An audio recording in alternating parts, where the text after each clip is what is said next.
Hello friends, and welcome to another episode of Wiggly Questions. Well, this is episode number 5 of Wiggly Questions, and we are getting through them, but rather slowly. I apologise for that. There's stacks and stacks of questions here. Some very, very good questions. And I'm going to start with this one today from Will Wiggle 51. Hey Greg, I've been a huge fan since I saw you in the Wiggles and have grown to love you as a person and artist. Oh, thank you very much.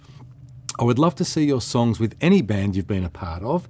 Elvis collection, Wiggles collection, remembering the lyrics, stories, or any rare items or clips, unreleased stuff as well. Okay, well, I'll see what I can do about that. I might be able to show you some of my Elvis collection one day. I do have some Wiggles stuff collected over the years, so I can show you some of that as well. So I'll keep that all in mind. But then Will Wiggle 51 goes on to say, tips in songwriting and some interesting things you learned at university. All of this and more I would love to see. Now, it's interesting that you've asked about that, Will Wiggle 51, because I actually intend on delivering a bit of a masterclass in writing songs and creating entertainment for children because, well, not a masterclass, I don't consider myself the master or a master, but it's information and knowledge that I want to pass on to other people because I think doing entertainment for children is so important and so valuable that if it's done correctly, that we can all together create something that's going to help impact children's lives in a positive way. And to me, that's really important. So stay tuned. If you watch to the end of this video, I'll have a little bit more information about that. So watch to the end. I'll speak a little bit about that later on. But Will Wiggle 51, a very good question indeed, and a very timely question to ask. So I'll move on now to... Now, I think it's Nye or Nay Shipman. I'm not sure on the pronunciation there, but a very simple question. Can you sing Big Red Car? Now, there are a few songs about the Big Red Car in the Wiggles. I'm not sure which one you're asking about, Nye or Nay, but I'm going to sing my favourite one, and that is Toot Toot Chugga Chugga Big Red Car. It's one that I had a hand in writing with Anthony. Probably not as much of a hand as Anthony had, but I'll sing that one anyway because it's probably the most popular and I think that's probably the one you mean. So, are you ready? Get your seatbelts on, everybody. Let's get on board the Big Red Car. Toot, toot, chugga, chugga, big red car. We'll travel near and we'll travel far. Toot, toot, chugga, chugga, big red car. We're gonna ride the whole day long. Murray's in the back seat, playing his guitar. Yeah, Murray's in the back seat of the big red car. Ah, toot, toot, chugga, chugga, big red car. We'll travel near and we'll travel far. Toot, toot, chugga, chugga, big red car. We're gonna ride the whole day long. Is that enough? That's probably enough, isn't it? Oh, well, you get the idea. You can see me doing it properly somewhere on YouTube, no doubt, with the Wiggles. In fact, you can probably click right here. My good friend Anthony Costa, is going to put a little thing here where you can click on that to go and watch the Wiggles with me in it, the original Wiggles, doing a version of the Big Red Car, probably live somewhere. But that's my version for now, just one verse about Murray. Murray's the most important Wiggle. He can play the guitar, you know, he's the music maker. So well done to Muzz. Moving on, Derek Barkus. This question is from the last video. Do the Wiggles have a vault, and what happens to concerts that are filmed but never released? That's a good question. I think I did refer to this in another video. Do the Wiggles have a vault? They do. I mean, it's not a real vault, but there would be stacks of stuff there. We did film a lot of concerts, and the answer to that question from me is that I don't know what they do with it because it probably just sits there and doesn't get released. I don't know. There'd be a lot of stuff that I never saw. So hopefully that's a satisfactory answer to your question there, Derek. This one is from Swan TV. Oh, thank you so much for sharing your answers to these questions, and thank you for being such a huge part of my childhood. I will always be a Wiggles fan. Well, that's not really a question, it's a comment, and it's very much appreciated. Thank you, Swan TV. I mean, it is the comments section after all. Fair enough to leave comments and not only questions. Now, Spencer Tony, I'm not sure how you pronounce that. My apologies. What's your favourite movie of 2017 or all time? Now, that is a very good question. Favourite movie of 2017?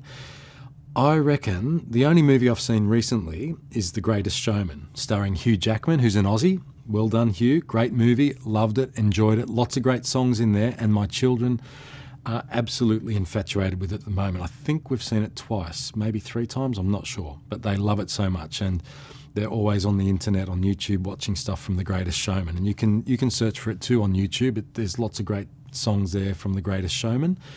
But if you haven't seen it, I would recommend that you check it out. It's a great story. It's loosely based on the life of P.T. Barnum from the Barnum and Bailey Circus, from way back when. But it's not all factual. I think there's been some liberties taken, but the great thing about it is it's about somebody with a vision, somebody who has this passion for entertaining people and wanting to create a world of wonder and excitement. So I can relate to a lot of things in that movie, but check it out. You'll see for yourself. And just remember that it's about life in a lot of ways, and it's about chasing the dream and remembering what's real in life too, because it's very important to get the balance in life right. And I guess all of us from time to time are guilty of getting that balance a little bit wrong. So you always have to come back to reality. Reality is what matters. You can have dreams and you can have ambitions, but you've got to remember to keep your feet grounded. So, moving on to Nate Dogg's question. Hi Greg, my name is Nathan and I've been wiggling all my life. Well done. My question is, what is your favourite song from the original Wiggles album from 1991? Now, I must admit, I did glance through some of these questions earlier just to be a little bit prepared for questions such as this. I had to actually think, what on earth did we record in 1991? There's a lot of songs on that album. So I had to consider all the songs that are on the album before I give my answer. There's a lot of really good songs on there, but to me, look, I wrote a lot of Rockabye You Bear. I kind of brought it to the group to be worked on and developed.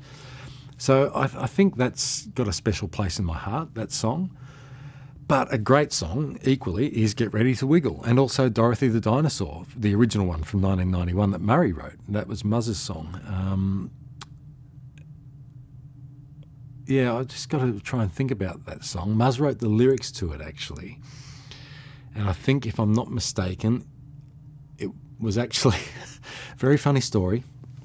Well, funny to me, because it's significant to me, but at that stage I was working for the Cockroaches as a roadie. Now the Cockroaches was a rock band that Jeff and Anthony were a part of, and just before we got together to start recording this album for the Wiggles, the Cockroaches had done a cruise on a cruise ship out of Australia called the Fair Star, and I was a roadie on that tour, and I bought this little Casio keyboard on that cruise because it was duty free, and I'd never had a keyboard before in my life. I'd owned guitars and I played guitar, but I knew how to play a little bit of keyboard.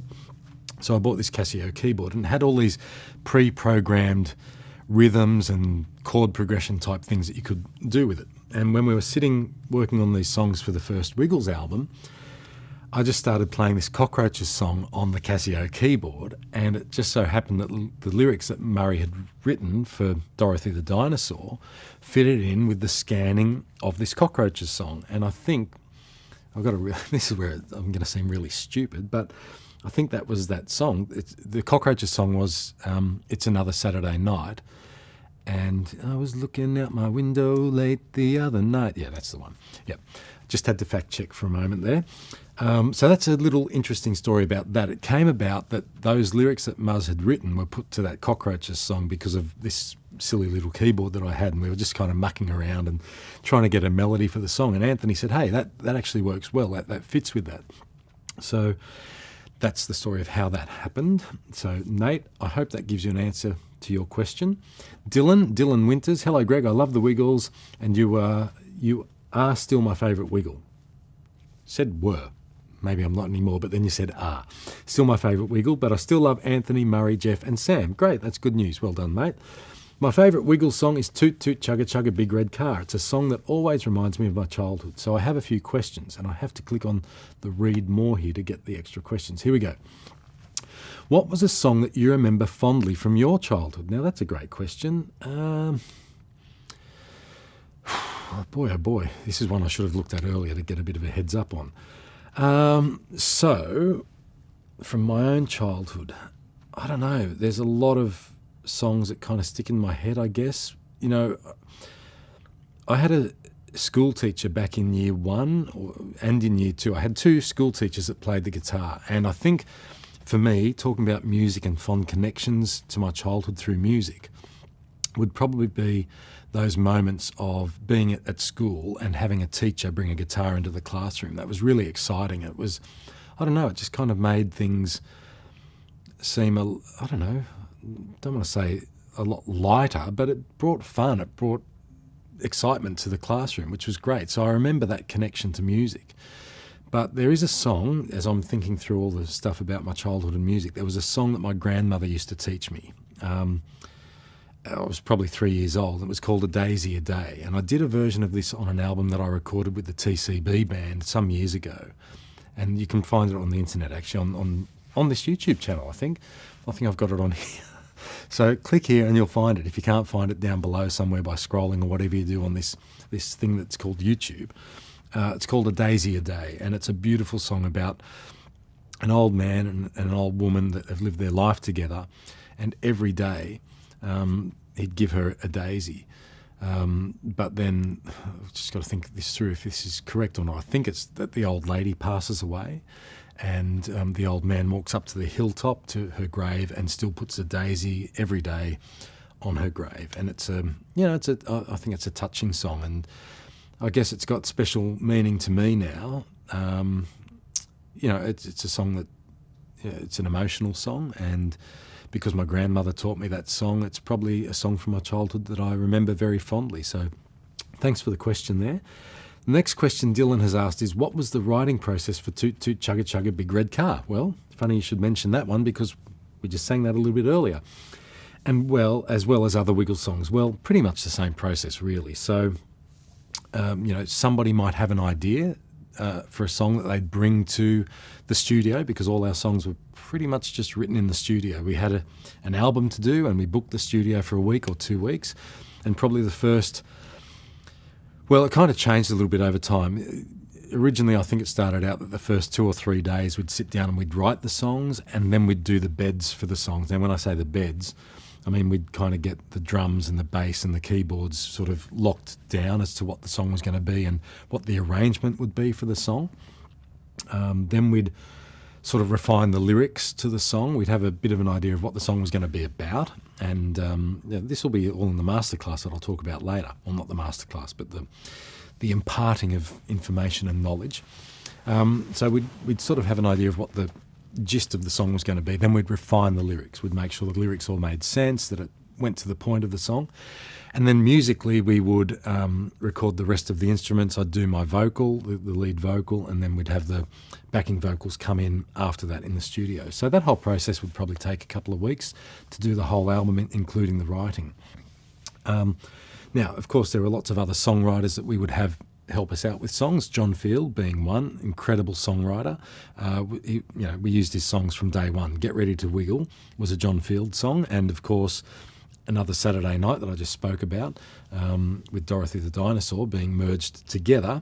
Another Saturday Night was written by John. I think Paul Field may have had a hand in that song too, in the Cockroaches version, so they might both be credited on the song, I'm not sure. So that's kind of the process. We just kind of brought ideas in, workshopped them.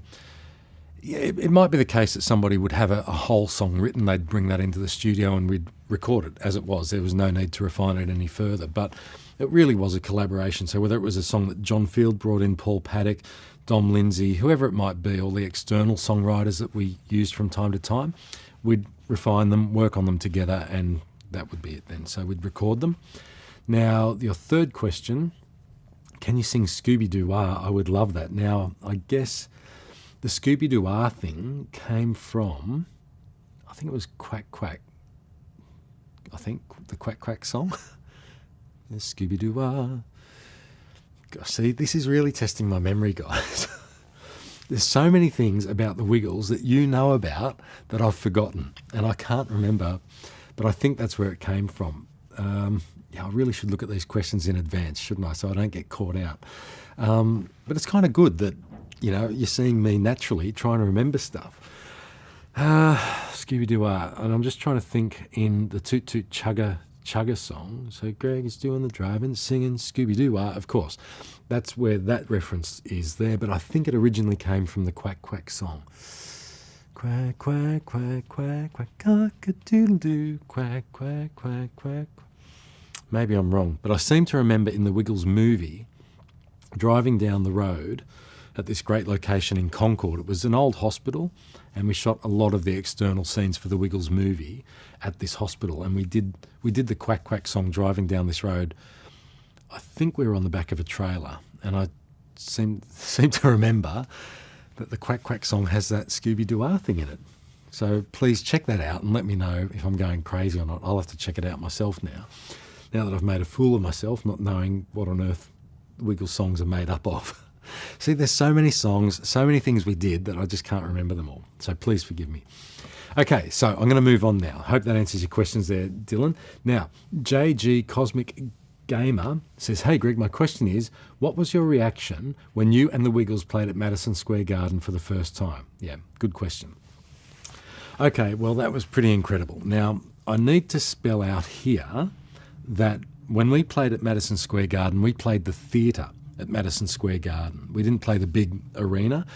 A lot of people think that we played the big arena, but we played the theatre. Now, the theatre held about 5,000 or 6,000 people, I think. The arena holds something like 20,000 people.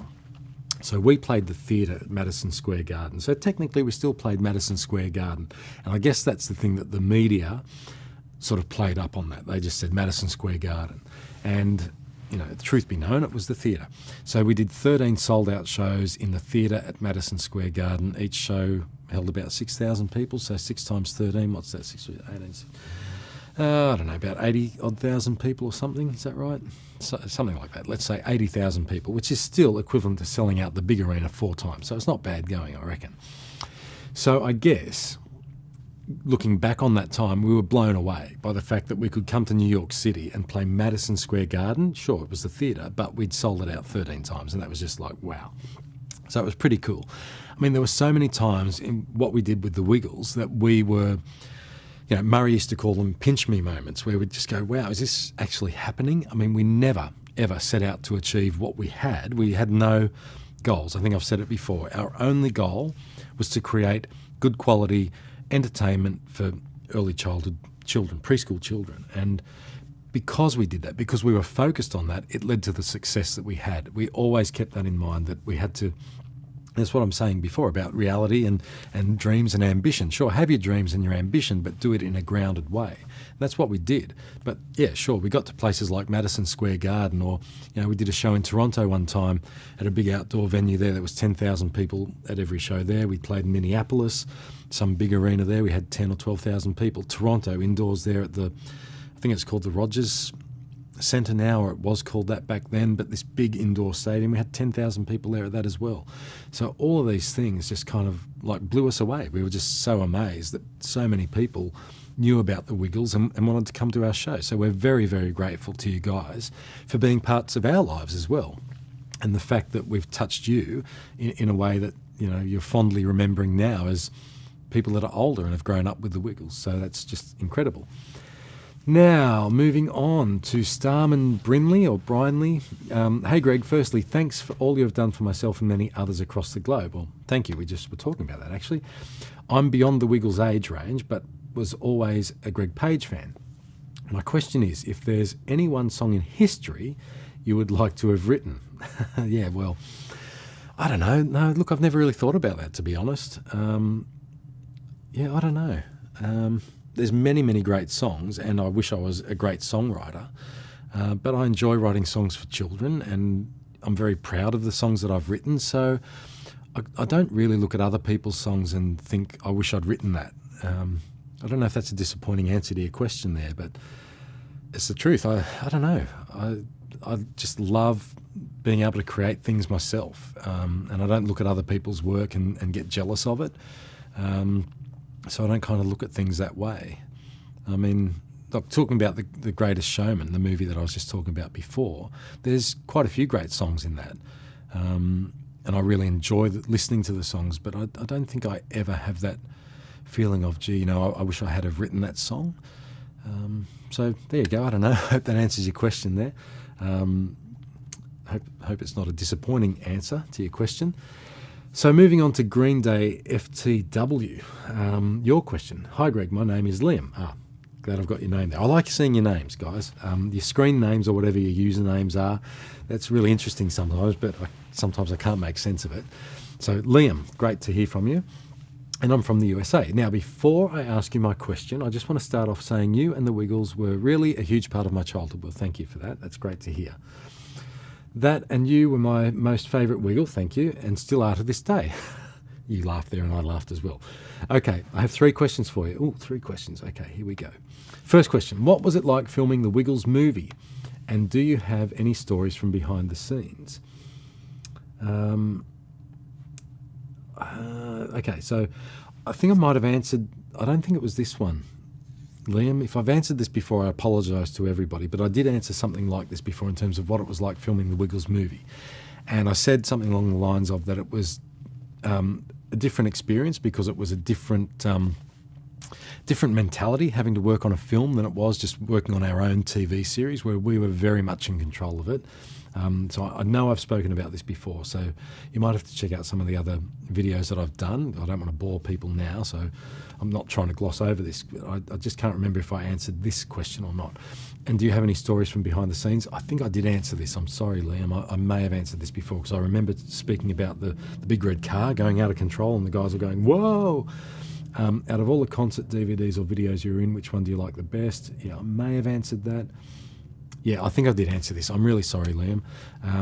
So go back to one of my other videos and you'll get the answer to that one. Sorry for boring everybody if you've already seen the answer to that question. And this one here has come up a lot, and not just from Blues Clues and the Wiggles FTW Teen Titans Go FTL. I don't know what that means. Look, I'm old. I'm out of touch with today and what hip kids are doing and how they phrase things. But anyway, great screen name, I've got to say that. Question, do you have the Romp Bomper Stomp clip from 1997, 1998? Look, I probably do have it somewhere. I probably am not allowed to post it on YouTube, but it does exist. And I don't know why. I've seen people asking about it because it was seen in the opening for a TV series.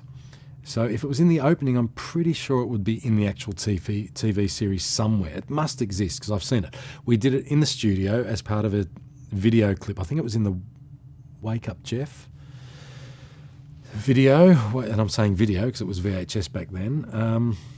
Was it Wake Up Jeff or was it Wiggle Time? I can't remember. No, not Wiggle Time. Gosh, I can't remember. We did it as a video, like a VHS. We also did it in the Wiggles movie. So it exists in 2 forms. There's a live version of it somewhere, at least from, gosh, if I could just remember the name of that DVD. Wiggle Dance? Wiggle Dance. It was released in Australia as Wiggle Dance or Wiggle Dancing, I think, and it was a live video. So it's somewhere around. Surely I'll do a search for it somewhere. It's got to be found on YouTube somewhere. If I can point you in the right direction, I will. Now, Tyler Armstrong says, hey, Greg, question for me again. What can you tell us about the Wiggles unreleased TV series in 2006? Now, I don't know if I answered this version of the question, but I have answered something about that 2006 one, which I think was called Wiggle and Learn, and the guys reshot it when Sam joined the group when I left. So there's an answer to that somewhere in another video, so you might have to look that one up. Now, Justin Amador, hopefully that's how you pronounce your name, Justin. Hey Greg, I just want to say you guys have been a huge part in my childhood and still a fan to this day. My questions to you are you a fan of any classic rock and roll bands? If you are, which ones? Look, yeah, I'd say I'm a fan of the Beatles. I love some of their songs. I love their sort of early stuff, the more sort of pop-oriented stuff. That's been a big influence. The Monkees. Who else?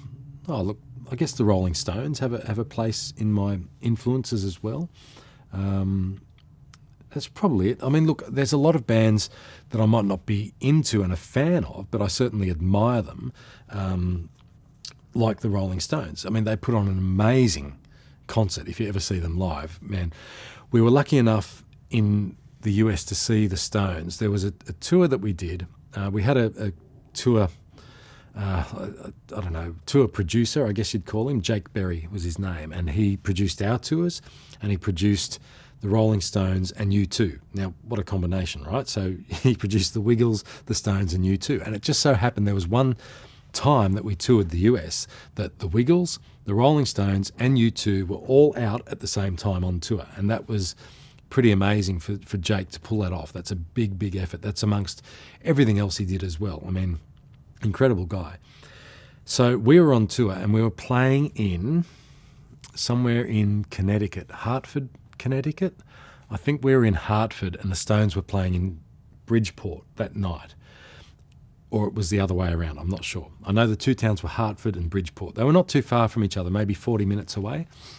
And so we finished our show at, I think, 8 o'clock, and we all got backstage, got showered and changed really quickly, got on the bus as quick as we could and drove straight to the other town where the Stones were playing because Jake had gotten us tickets. But we couldn't stay for the whole show because we had to drive to another town after that. So that's why we wanted to get there as quick as we could, make the most of it, because the bus drivers wanted to leave by, I don't know, let's say 10 o'clock or something like that. So we got to the Stones show, and I'd never seen the Stones live before, but it was incredible. I mean, full credit to Jake for pulling off this amazing tour, because he had some amazing ideas that he told us were his ideas of how the Stones could sort of have their stage set up. And what they did, they had people, you could buy tickets to more or less be on stage with the Rolling Stones. So he sold this standing room only VIP area behind the Rolling Stones. So the Stones are here playing to the crowd out the front, and here's all these people getting served hors d'oeuvres and champagne on this tiered scaffolding behind the Stones. I mean, great concept, Jake, well done. But you could just tell those people were having such a great time being behind the Stones. It was like they were part of the show. It was incredible. But the Stones themselves, I mean, so we're going back, well, this would have been 2005 maybe, I guess. What's that, 12, 13 years ago? And they were just incredible. So for that reason, another band that I reckon would do the same kind of show would be AC/DC. Now, I'm not into their style of music at all, but what they do really well. And to me, that's what makes a great band, when you do your style of thing really, really well. So U2, another example of that. So I wouldn't say I'm a fan of them, but I admire what they do, because I guess getting back to what I said before, like with the Wiggles, we stuck to what we did and we believed in what we did. And these guys do as well. The Stones, U2, AC/DC. They've been around for a long time because they stay true to who they are and what they believe in. And they just keep delivering and delivering and delivering. And yeah, we saw U2 live for the same reason, because we were in Seattle, Washington, and Jake had U2 out on tour. And so we got to see U2 as well, and that was incredible. So we've been very, very blessed. So I hope that answers your question there, Justin. All right, everybody, thanks so much for listening to Wiggly Questions Part 5. I do need to talk about this, actually. So the masterclass that I was talking about, I'm probably not going to call it a masterclass anymore. I'm going to call it a webinar. That's probably a better word for it. Because as I said, I'm no master, but I do have knowledge that I want to impart upon you. Because if you want to create content for children, we can do that together. We all have this platform now where we can create things, but we have an obligation. We have an obligation to make it the best that it can be. So, with your ideas and some of my input, we might be able to work together to help make a lot of content for children that's going to really help them engage with the world around them and help give them strong values. So, keep listening for more information about the webinars to help create children's content, because one day we might be able to open up a platform for you to have your content on My Kids TV channel here on YouTube. So stay tuned for that, everybody. That's coming up real soon. In the meantime, thanks for listening to Wiggly Questions Part 5, and I'll talk to you all soon. Bye now.